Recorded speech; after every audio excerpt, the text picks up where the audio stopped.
Salut tout le monde et bienvenue dans cette nouvelle vidéo pour faire un petit bilan sur mes lectures de DC Infinite avec aujourd'hui 3 titres, donc Superman Infinite, Nightwing Infinite et Joker Infinite, tous des tomes 1. Comme pour la deuxième vidéo, j'évoquerai dans un deuxième temps, après avoir donné mon avis en détail sur les comics, si ou non je trouve que ce sont des bons points d'entrée pour commencer avec ces tomes 1. Et donc, comme je viens de l'évoquer, dans un premier temps, je vous donnerai un peu mon avis en détail sur ces comics. Je tiens un peu à m'excuser aussi parce que cette vidéo arrive beaucoup plus tard que prévu. Je pense que je voulais la sortir au début, la première semaine, voire la deuxième semaine de mars. Donc ça arrive un peu tard. Mais bon, écoutez, j'ai eu un mois de mars assez chargé. Donc c'était un peu compliqué. J'ai pas lu beaucoup en fait, c'est surtout ça.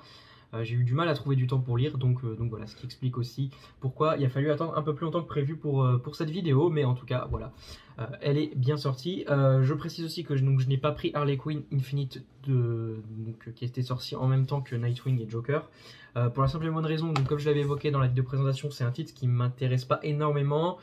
Donc voilà, j'avais d'autres priorités, comme je vous l'ai dit, en plus de ça, j'ai pas eu beaucoup le temps de lire, donc je me voyais pas le prendre tout de suite. Mais en tout cas, n'hésitez pas à donner votre avis sur Harley Quinn Infinite si jamais vous l'avez lu dans les commentaires. Je serais très curieux d'avoir des retours dessus. J'ai pas encore trop regardé ce que les gens en pensent. Ça pourra me décider peut-être ou non à prendre le titre en fonction de ce que je peux lire. Voilà pour ça, donc bien évidemment, j'en parlerai pas dans cette vidéo étant donné que je n'ai pas lu le titre. Voilà. Donc, pour ces 3 titres, je vous le dis d'emblée, globalement, ce sont 3 excellents titres. Enfin, j'ai vraiment adoré ces 3 lectures et je vous les recommande énormément. Donc voilà, si jamais vous n'avez pas l'envie ou le temps de continuer la vidéo, au moins comme ça c'est clair, foncez. Ce sont 3 très bons titres, ou 3 excellents titres. J'ai eu un énorme coup de cœur en plus de ça avec Nightwing Infinite.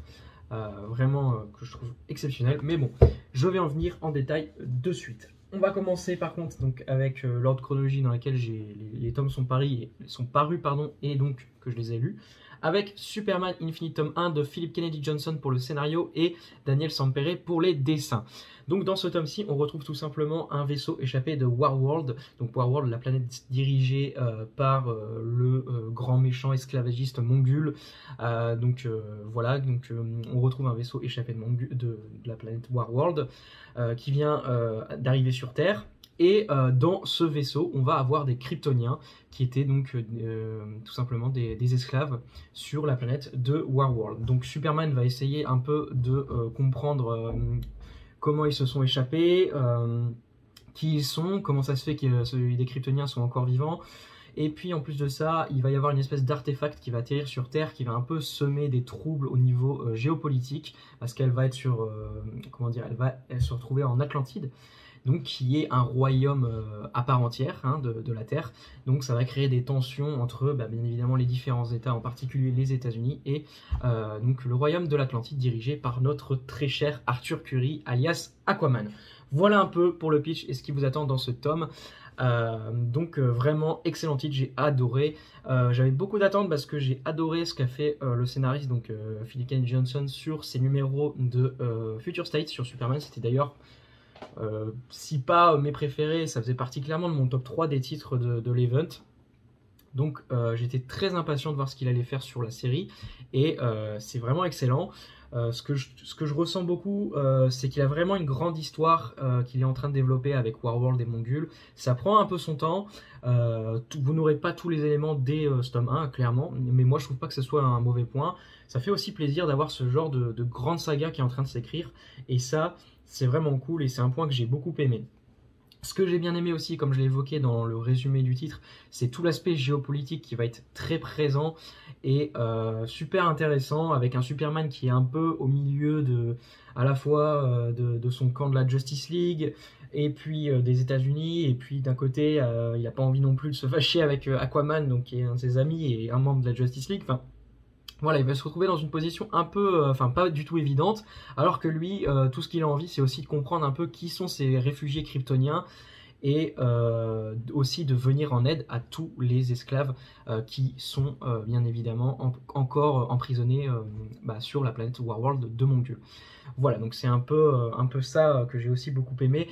Et le scénariste, donc Philip Kennedy Johnson, vraiment capture à merveille l'essence du personnage de Superman, toute cette bonté et cette grandeur d'âme enfin, juste vraiment c'est un comics qui transpire à fond le Superman. C'est génial, c'est l'excellent récit sur l'homme d'acier et c'est tout ce que j'aime et tout ce que j'ai envie de lire sur du Superman, avec aussi en plus de ça de la géopolitique, de l'action, enfin vraiment il y a tout ce que j'aime et tout ce que j'attendais pour un titre Superman. Et puis voilà, vivement la suite parce que le teasing est très très fort. Côté dessin, bien évidemment, alors là c'est une tuerie. Daniel Sampere, c'est un dessinateur que je trouve incroyable.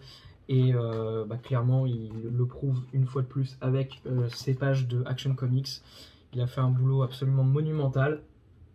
Ce qui est aussi très cool, c'est qu'on va avoir pas mal de personnages de l'univers de Superman avec Supergirl, son fils John, qui vont être pas mal présents.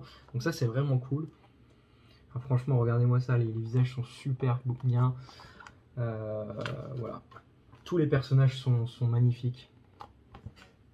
Quand il faut créer une ambiance vraiment dérangeante et enfin comment dire dure sur Warworld, il sait le faire aussi, comme vous avez pu le voir avec cette page-ci. Donc franchement, voilà, Daniel Sampere, c'est un dessinateur remarquable et qui l'a prouvé une fois de plus, hein, tout simplement. Enfin, regardez-moi ce Superman, ce visage, franchement, une dinguerie, c'est magnifique. Donc voilà. Là-dessus, j'ai rien à vous dire de plus. Vraiment, un beau petit coup de cœur sur Superman Infinite. Je vous le recommande, je suis très impatient de lire la suite. Et je pense que ça va être un run très intéressant à suivre. En tout cas, moi, clairement, ça fait partie des séries que je vais suivre de très très près. Je passe ensuite à Joker Infinite, donc de James Tynion IV pour le scénario et Guillaume March pour les dessins, avec aussi un peu de Francesco Francavilla. Il fait un numéro.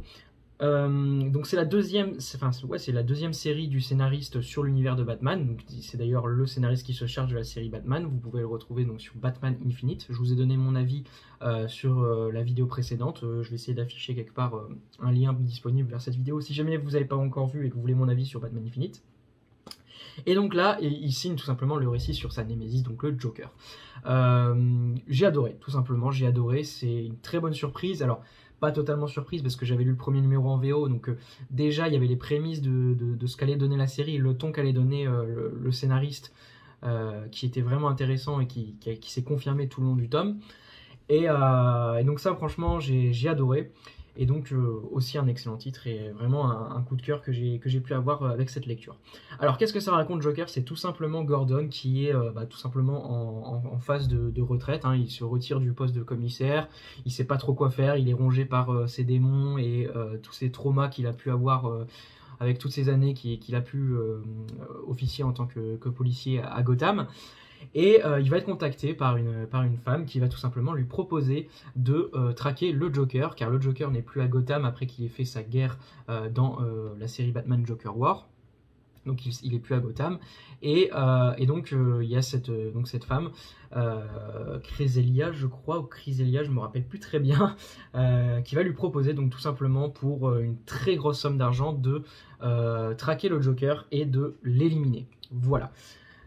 Et donc Gordon va bien évidemment devoir se décider et il va bien évidemment accepter le job, mais il va se créer tout un dilemme sur qu'est-ce que va faire Gordon une fois qu'il aura capturé le Joker. Est-ce qu'il le tue comme la jeune femme lui a demandé, ou est-ce qu'il tout simplement va l'arrêter et le confier à Batman comme il l'a aussi suggéré à Batman avant de partir à la recherche du Joker.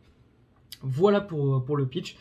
Franchement, j'ai adoré et je trouve que c'est vraiment super bien ce qu'a fait le scénariste, c'est-à-dire ne pas vraiment se concentrer sur le Joker. Ici, le rôle principal, ça va vraiment être Gordon, dans cette ambiance un peu polar, avec aussi un peu une vibe espionnage par moment, où il va un peu partir aux quatre coins du monde pour traquer le Joker. Et ça, c'est franchement kiffant. Et je pense que c'était vraiment ce qu'il fallait faire pour une série Joker et éviter de tomber dans un récit qui se centre un peu trop sur le Joker et faire des choses qu'on a déjà vues ou un peu maladroites sur le personnage. Et ça, voilà, moi j'ai beaucoup kiffé. Et alors, ça ne plaira peut-être pas à tout le monde du coup, parce qu'avec un récit qui s'appelle Joker, on s'attend pas forcément à ça peut-être. Mais moi, j'ai trouvé que c'était clairement une excellente une idée en termes de scénario et que ça fonctionnait hyper bien. Il y a une ambiance qui va vraiment être géniale, qui va vraiment se développer. Tout le dilemme de Gordon et toute son introspection qu'il va avoir au fil des numéros sur tous ces traumas qu'il a vécu et toutes ces années qu'il a eu à Gotham, et j'ai trouvé ça vraiment intéressant. Et du coup on rentre vraiment dans la psyché de Gordon, et ça fait plaisir un peu d'avoir son point de vue vraiment terre à terre sur cette ville complètement folle qu'est Gotham, et sur toutes les choses horribles que le Joker lui a fait subir à lui et ses proches. Donc voilà, c'est un point de vue vraiment intéressant et hyper pertinent en fait, parce que clairement, enfin, s'il y a bien un personnage à Gotham qui, comme Batman, se l'est coltiné le Joker, c'est aussi Gordon. Donc franchement c'est cool, et ça j'ai vraiment kiffé.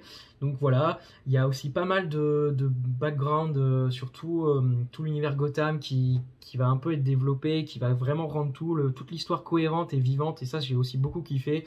James Ian va utiliser une certaine... certains personnages à partir du 2 au 3e numéro, donc je vais pas le révéler non plus, que j'ai beaucoup aimé, qui vont faire forcément plaisir aux fans du récit qui fait référence, enfin que font référence ces personnages. Donc voilà, donc ça c'est vraiment kiffant en termes de scénario et d'intrigue. J'ai trouvé ça excellent de bout en bout, et je suis vraiment impatient de lire la suite, parce que clairement j'ai été plus que comblé avec ce premier tome. Voilà, là où c'est peut-être un peu moins bien, ça serait pour les dessins. Alors, je déteste pas Guillaume March, et il a une ambiance qui colle plutôt bien au titre. Il y a vraiment des personnages qui ont des formes un peu étranges par moments, etc. Donc pour le Joker, ça fonctionne plutôt bien. Mais je suis pas non plus le plus grand fan de son style. Et je trouve que justement, des fois, c'est un peu too much, etc. son dessin. Donc c'est un peu dommage. Mais bon, encore une fois, ça reste pas non plus moche, hein, je dis pas le contraire. Donc ça, c'est la femme, pardon, que je vous parlais dans le résumé, donc qui va tout simplement se charger d'engager Gordon. Voilà, donc franchement, c'est vraiment... C'est pas moche, mais c'est pas non plus... c'est pas ma cam à 100% en termes de dessin. J'aurais largement préféré, pour le coup, que Francesco Francavilla, donc qui se charge d'un numéro, fasse tous les numéros, en fait, parce que là, pour le coup, il pose vraiment une ambiance assez unique sur ses planches, avec une gestion des couleurs hyper forte. Enfin, ça, franchement, il est toujours très très bon là-dedans, et il le prouve une fois de plus. Donc là, pour le coup, c'est vraiment très beau, et ça insuffle, comment dire, vraiment une identité visuelle aux comics. Donc j'aurais préféré que ce soit lui le dessinateur principal. Mais bon, encore une fois, c'est juste pour chipoter, quoi, mais sinon ça reste dans l'ensemble vraiment beau. Donc voilà, vraiment un autre coup de cœur que je vous recommande très très chaudement, ce Joker Infinite tome 1, et bien évidemment je serai au rendez-vous pour la suite. En plus de ça, ne sera pas une série très très longue, elle sera en 3 tomes, donc voilà, vous pouvez y aller si jamais vous voulez pas non plus vous lancer dans une saga qui va prendre 5, 6, voire des fois 10 tomes, comme peuvent certaines séries atteindre des fois ce nombre. Et on passe avec mon énorme coup de cœur, et vraiment, si je dois vous conseiller qu'un titre DC Infinite, c'est celui-ci, c'est Nightwing Infinite, donc avec Tom Taylor au scénario et Bruno Redondo pour les dessins. Donc Nightwing est de retour à Blüdhaven, donc la ville qu'il a toujours un peu protégée. Et il va essayer de changer les choses dans sa ville, alors que la famille Zucco va ressurgir avec, on va dire, la fille de Tony Zucco. Donc Tony Zucco, pour ceux qui ne sauraient pas, c'est tout simplement le meurtrier des parents de Dick Grayson. Donc bien évidemment, il va essayer un peu de mener son enquête, alors qu'un espèce de nouveau vilain frappe dans Blüdhaven, un personnage qui retire le cœur de ses victimes. Voilà. Franchement, c'est excellent. C'est du pur comics de super-héros, mais qu'est-ce que ça fait plaisir. Enfin, vraiment, c'est un comics qui fait tellement de bien une fois que vous l'avez lu. Enfin, si vous aimez ces personnages, vous allez juste avoir le sourire tout le long du comics, parce que on sent vraiment que Tom Taylor il kiffe ses personnages, et et du coup il nous transmet ce kiff et enfin vraiment j'ai trouvé ça incroyable. Il y a aussi des petites scènes, 2 scènes en particulier qui m'ont donné limite la larme à l'œil, vraiment c'était très touchant et enfin, c'était très très fort. Je suis passé par plein d'émotions par ce comics, mais ce que je peux vous dire, c'est que j'ai adoré ma lecture. Tom Taylor vraiment a tout compris au personnage de Nightwing, c'est juste incroyable. Enfin, voilà, cette espèce de... Enfin, Nightwing, c'est pas un Batman Beast, c'est vraiment un autre personnage à part entière qui a un autre caractère, une autre vision des choses, et c'est ça qu'on a besoin, et c'est ça qui fait plaisir aussi. J'ai beau adorer le personnage de Batman, j'adore aussi Nightwing, et Tom Taylor adore aussi Nightwing, et ça se sent, et ça c'est franchement très très bon. Il y a aussi des petits retournements de situation assez inattendus, avec un personnage, j'en dis pas plus, qui va vraiment qui fonctionne en plus. Je trouvais que ça s'incorporait plutôt bien dans toute l'histoire et l'univers d'ici, donc voilà, franchement c'est excellent de bout en bout, et bien évidemment j'achèterai la suite parce que j'ai adoré. Des super moments de lecture, il y a aussi un humour qui est vraiment top, il y a vraiment quelques blagues qui m'ont vraiment beaucoup me fait marrer, donc voilà, franchement c'est un sans faute, il y a tout ce que j'aime dans du comics de super-héros, donc pour moi vraiment c'est le titre indispensable et pour l'instant le meilleur titre que j'ai pu lire de la gamme DC Infinite, et c'est bien évidemment sublimé par les dessins incroyables de Bruno Redondo qui est juste on fire sur ce titre.